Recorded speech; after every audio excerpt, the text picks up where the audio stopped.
Broncos versus Raiders. Here's Ashton Gente scoring a touchdown early, which lets you know this is going to be a high-scoring game. Or is it? Well, you probably know the outcome of this game. Bo Nix was complete dog shit for most of the game, and guess what? The Broncos still won anyway because the Raiders are the Raiders. I mean, my goodness, this is an incredible arm punt to end the half. If you miss a field goal short in Mile High Stadium, then you really need to get your legs checked and probably arrested. Really sucks for the Raiders that Geno Smith regressed back into being Geno Smith. The real decider of this game was the blocked punt late in the third quarter, which is hilarious because it was blocked with a guy's face, and that set up a 32-yard field goal. Spoiler alert, the Raiders would not score again, even though Bo Nix was trying his damnedest to give them the game. They missed a 48-yard field goal. This is essentially exactly the same exact kick down to the very last minute detail that Scott Norwood missed in Super Bowl 25. I'm not even joking. Wide right. The Broncos would never give the ball back again, and they ended up winning 10-7 in what is one of the most disgusting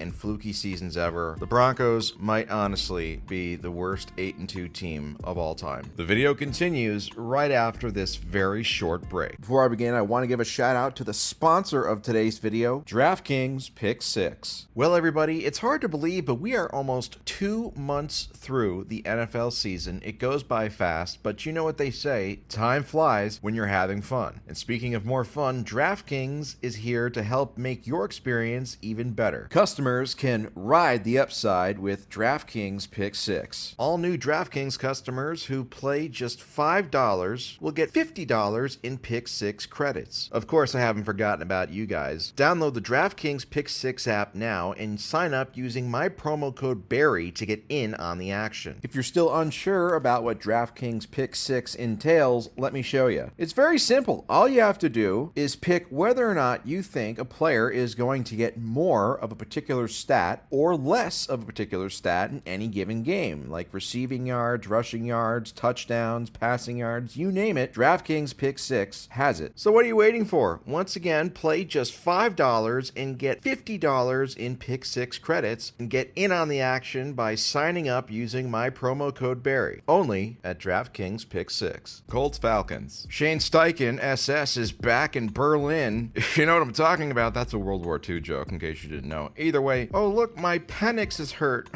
Get it? Anyways, I'm not really a Jonathan Taylor for MVP guy, but if I was, this would be the game that I would use for my argument. And yes, the Falcons fought back, and this was a pretty competitive game. Daniel Jones has kind of regressed since his Linsanity type start, throwing picks and fumbling the ball away, but Jonathan Taylor did a good job, to put it lightly. And the Falcons, well, they're still the Falcons. I mean, honestly, I say this all the time, and I know people get upset with me repeating shit, but when is the last time the Falcons have had a good defense? I mean, we're going on at least 50 years here since the Grits Blitz. But either way, despite their defensive shittiness, the Falcons had a chance to win going up 3, but then the Colts tied it and sent it into overtime, where the Falcons did not do anything, and they allowed Jonathan Taylor to score a walk-off touchdown to win 31-25. Saints versus Panthers. The Panthers struck first with Rico Dowdle scoring on a touchdown run, and wow, that's really about as good as it got for Carolina on this day. Tyler Shuck, in just his second career start, again, I'm going to talk about how his last name looks like show, but it's pronounced Shuck. That is very misleading. Had a couple nice passes, but basically it was just his job to keep everything in order and not do too much, although he did have a great long touchdown pass early in the second quarter to give the Saints a 10-7 lead. Panthers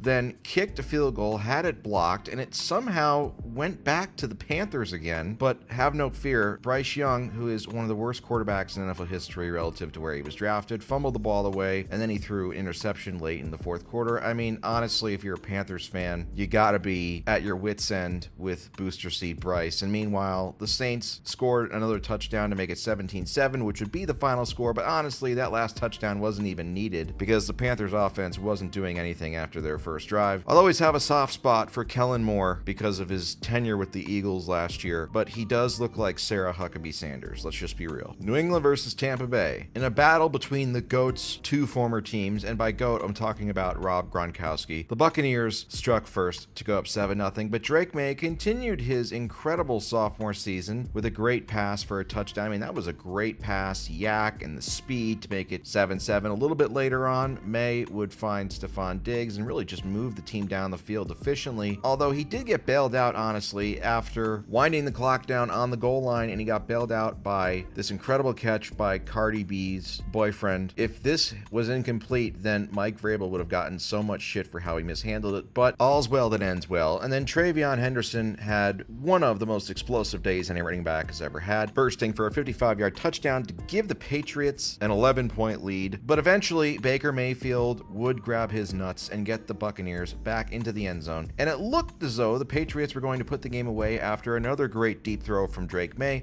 but he ended it by throwing an interception in the end zone. However, Patriots defense stood strong. And the most memorable play of this game was probably Travion Henderson being so fast and outrunning the defense that during the play, he was asking his coaches whether or not to go down at the 1-yard line, and he just decided to score anyway. I don't really blame him. And then Baker Mayfield had one of the most garbage time touchdowns ever, and the onside kick, which actually wasn't bad, ended up getting caught by Stephon Diggs. Houston versus Jacksonville. What have I been saying all year long? When Trevor Lawrence is the starting quarterback, neither team is ever out of the game. And for most of this game, it looked like the Jaguars were going to win in a blowout as they jumped out to an early double-digit lead and then a 17-0 lead after a Parker Washington punt return touchdown, complete with the Deshaun Jackson-esque celebration. The Texans would respond to make it 20-10, but the Jaguars, despite their best efforts, would end up going up by 29, not 29, Jesus Christ, Barry, what the hell? They were up by 19 going into the fourth quarter, 29-10, but then Davis Mills stuck his neck out for his team, cutting it to 11, and then making it a 5-point game. And then after another punt by the Jaguars, a real man pleasures his woman every day of the month, Mills scored on a 3rd-and-goal touchdown run from the 14-yard line with 30 seconds left to give the Texans a 1-point lead, and then the game ended with a fumble 6 for the Texans. I'm sure there are some bettors out there who aren't upset about this at all. The Texans outscored Jacksonville 26-0 in the final quarter. I have no idea what to make of this game. Miami versus Buffalo. Fresh off of their Week 9 Super Bowl championship versus Kansas City, the Bills went to Miami and completely laid a fat egg. But hey, this is the NFL and weird shit happens all the time. Tua actually looked like the former high first-round pick that he was, while Josh Allen and the Bills were fumbling and throwing end zone interceptions after long drives. It was just a completely puzzling and unexpected performance. And although the Bills for a second looked like they might make it competitive in the fourth quarter, this game was never competitive, no matter how hard Tua tried to make it. Once Josh Allen fumbled on a tush push 15 yards down the field, that's when I knew this game was different. And Devon Achane put the cherry on top with a long-ass touchdown run. I don't know if it's just me, but there seemed like there was a lot more super long touchdown runs by running backs this week than normal. And then Josh Allen padded his stats. I'm sure somehow Allen will rank even higher in the MVP rankings after this game. But in a shocker to everybody, even Bills haters, the Dolphins win 30-13. Mike McDaniel just signed a 10-year contract extension. Jets versus Cleveland. The Browns opened up a 7-0 lead, and they held on to that surely for a very long time, or did they? The Jets had a kickoff return touchdown, and then in the span of about one masturbation session for me later, they had a punt return touchdown, so they're winning 14-7. This just in, Justin Fields is still dog shit. I understand the Browns scored on this play, but man, this ball was floating in the air for a long time. Justin Fields had 54 passing yards in this game, and 42 of them technically came on this play. People are looking for the next Tom Brady. Well, here you go, folks. 4th and 1, better do a shotgun snap instead of just doing a tush push. Again, I say this every week, and people get mad at me. The Jets would then eventually seal the game with a first down run, and the Jets haven't lost a game since October 19th. That's right. They could possibly be the best team in the NFL, and we don't know it. Meanwhile, if you're the Browns, just start Shadur Sanders. What do you have to lose at this point? Bears versus Giants. This is one of the greatest incomplete passes I've ever seen. I'm not even joking. What a fucking laser by Caleb Williams. The talent is undeniable. And for his own part, Jackson Dart looks like he might be good, but I think that we're never going to be able to find out because he's going to die before we do, because he gets injured every fucking game. And yes, this is recorded after the Giants fired Brian Daboll, but let's be real, the rot starts from the top of the organization. And not even Jackson Dart's talent was enough enough to really get the Giants out of harm's way in this one. I mean, look at this fucking play. He gets hit and he's literally knocked out. He is out on the ground. And this is supposed to be your franchise guy. And when the Giants were winning by 10 in the fourth quarter, literally not a single person thought that the game was over, and they were right, because Caleb Williams would lead the Bears back. If you followed me for a while, you know that I've been a Caleb Williams supporter. I said he reminds me a lot of a young Aaron Rodgers. Not in the sense that he's gay, but in the sense that his arm talent is amazing, and he's getting there. No offense to Ray Allen, but I think if there's any quarterback who can turn the Bears quarterback curse around, it's him. And it's really just sad to see what has happened with Russell Wilson. Ever since he left Seattle, his career just completely went down the toilet. Remember, folks, the grass is not always greener on the other side, but also don't smoke grass, because if you do, your penis will fall off. Ravens versus Vikings. JJ McCarthy and his weird-ass alter ego started off the game pretty respectfully, giving the Vikings an early lead, but then things took a turn for the worse for 9, as he calls himself, throwing a couple terrible arm punts. But really, what did the Vikings in was the scene in the third quarter where they fumbled on their kickoff, which allowed the Ravens to score 10 unanswered points very quickly. McCarthy was not able to get things going. I will respect the fact that McCarthy pushes the ball downfield a lot, but at a certain point, you do need to actually produce in order for it to matter. And then once Lamar Jackson threw a touchdown to Mark Andrews in the back of the salute to service end zone, thank you for respecting the troops, Mark. The Vikings were essentially dead in the water, although McCarthy did have this really nice 4th and 10 play, which set up a touchdown, but by then it was too little too late, as the Vikings did not have enough magic left in them, and they fell to the Ravens, who were suddenly 4-5 and quite alive in the AFC North race, while the Vikings are not looking too hot at 4-5. At least it's better than being 6-7, right? Get it? Oh god, I miss my family. Seattle versus Arizona. I know that coaches tell you to play all 60 minutes and shit, but I mean, let's be real. This game was over midway through the second quarter. The Seahawks took their belt and spanked the Cardinals' ass like they were a misbehaving little boy, or just Adrian Peterson's son. Remember that? That was disgusting. Either way, the Seahawks were up 35-0, and then they really just spent the rest of the game dicking around, being generous and allowing the Cardinals to score a couple garbage time touchdowns before winning handily 44-22. I never thought I would say this, but Sam Darnold is a legitimate MVP candidate. Rams versus Niners. Speaking of MVPs, John Stafford is making his case, and the Rams in this one jumped out to a massive 21-0 lead early, but the 49ers, led by classic drunk driver Mac Jones, would fight back, getting it to 21-14, but then future Hall of Famer Davante Adams caught yet another touchdown pass to make it 28-14,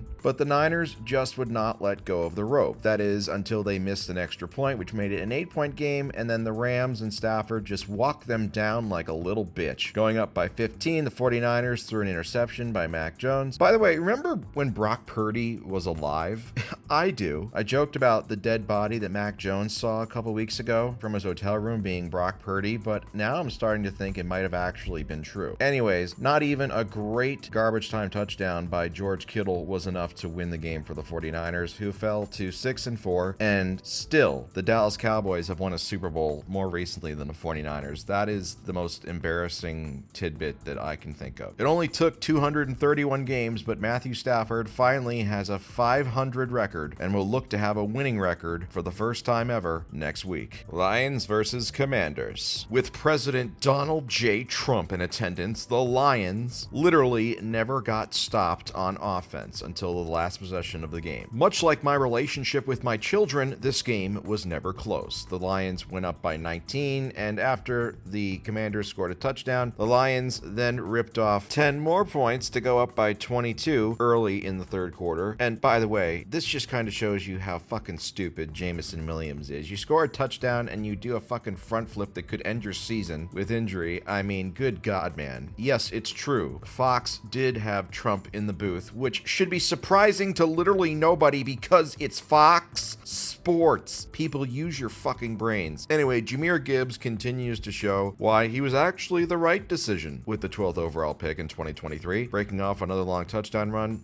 the Lions were basically just playing with their food the entire time, and much like the Seahawks-Cardinals game, we had a 44-22 finish. That's somewhat odd, I guess, but I don't really know what else to say. Moving on, Chargers versus Steelers. It's a little bit sad watching a decrepit Aaron Rodgers run around now. He would have escaped this play if it was even 5 years years ago. For the most part, this was a pretty mundane and boring game, and the Steelers' offense was dreadful, and this is just the type of games that you're going to have every now and then from Aaron Rodgers when he's 42 years old. He's not like Tom Brady, who was on copious amounts of HGH, allegedly, when he was in his early 40s, probably with blood doping and gene splicing like he did with his dogs. But either way, there's one thing I know about the Steelers. It's that they will not be complacent, and I fully expect Mike Tomlin to be fired, so don't worry, Steelers fans. Eagles versus Packers. This week started with a 10-7 slot fest, so surely it wouldn't end the same way, right? As Jalen Hurts is in the giving season. It is the holidays after all. But thankfully for the Eagles, so is Jordan Love. And all joking aside, this was a horrible game to watch, filled with a ton of terrible decisions. And even as an Eagles fan, as you all know, this might be the worst win that I can remember the team having, at least offensively. But winning ugly is still better than losing pretty, and Hurts still found enough time to throw a beautiful touchdown pass in the fourth quarter. But the Eagles very nearly gave it up with a touchdown run. But the defense, with new addition Jalen Phillips intact, Howie Roseman might actually be Jesus, sealed the game. Oh, wait a minute. No, for some stupid fucking reason, we decided to throw the ball deep on 4th and 6. What the hell is going on? And I mean, this kick was so close to being good, I nearly crapped my pants. And so anyway, yes, so we ended with a 10-7 score. The Eagles remain atop the NFC, but shit has to change if we're going to repeat as champions. And by shit, I'm talking about offensive play calling. And I fully expect a 800-page novel from A.J. Brown this week about not getting the ball. And honestly, I don't know if I can blame him in this situation.